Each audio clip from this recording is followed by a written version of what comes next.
The Israel-Palestine conflict began all the way back in the 20th century. Like most of the world's conflict, it begins with the British. The British promised the Jews a place to live after the horrific events of the Holocaust in Palestine, as it was considered holy land to them. The only problem? There were 1.4 million Palestinians already living there. Then, in 1947, the issue of Palestine was given to the UN, who introduced a partition plan for Israel and Palestine. But the plan was not very fair to Palestine, as it gave more land to Israel and the best farming lands as well.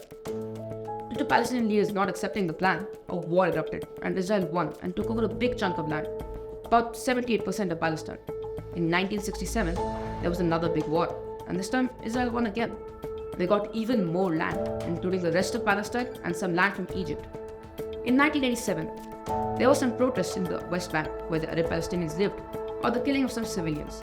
Israel responded with a break your bones policy. During this time, the Hamas movement in Gaza became influential. These protests and uprising ended with a sort of peace agreement called the Oslo Accords. It established the Palestinian Authority. It was a step to resolve this conflict.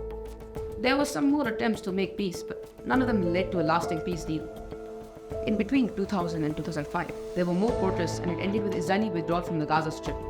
However, Israel still controlled its airspace, borders, and sea access.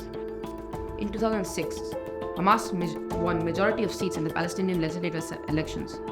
This led to a problem because it was considered a terrorist organization by many countries.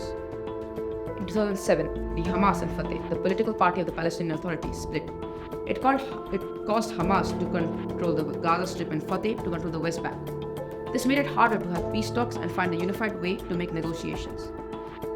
Since 2007, there have been conflicts between Gaza and Israel, with Hamas in Gaza regularly flying rockets at Israel. Hamas doesn't support peace talks or a two-state solution. They prefer conflict, which sadly leads to a loss of life. While Israel has a right to self-defense, harming innocent people in Gaza is not the solution. Many civilians from Gaza do not even support Hamas. In 2023, after a recent attack by Hamas, Israel has surrounded Gaza, cutting off essential resources. They've also been attacking civilians and even bombing hospitals. There are claims they're using a harmful substance called white phosphorus, which is against the rules of war. It is important to criticize Hamas, but we should also hold Israel accountable for the harm they're causing. The ultimate goal should be finding a way to bring peace and safety for everyone.